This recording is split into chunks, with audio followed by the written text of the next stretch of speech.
আজকে আমি দেখাতে চলেছি একদম সিম্পল এবং শর্ট পদ্ধতিতে কিভাবে ঘরে আপনারা মোরলা মাছের একটা সিম্পল কারি তৈরি করবেন।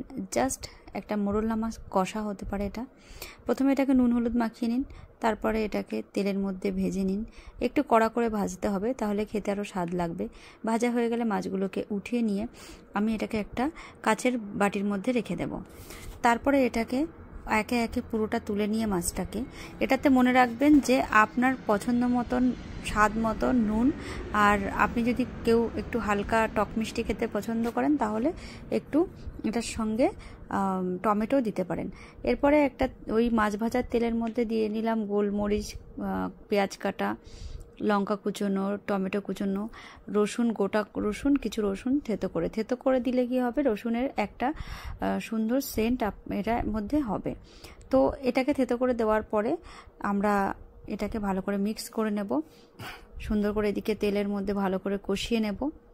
কষিয়ে নেওয়ার পরে একটু একদম অল্প হালকা আর একটু নুন হলুদ দিয়ে দেবো এর মধ্যে, আর একটু জিরে গুঁড়ো দিয়ে এটাকে কষিয়ে নেব।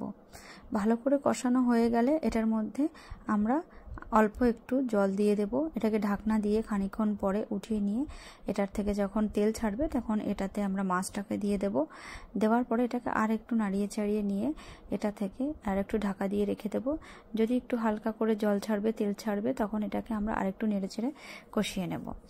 তারপরে এটা কিন্তু একদম গা মাখা মতন হয়ে যাবে। যে যেরকম গা মাখা মতো কিছু ঝোল রাখতে চাইলে রাখতে পারেন, শুকনো করতে চাইলে করতে পারেন। তারপর এটাকে নামিয়ে পরিবেশন করুন।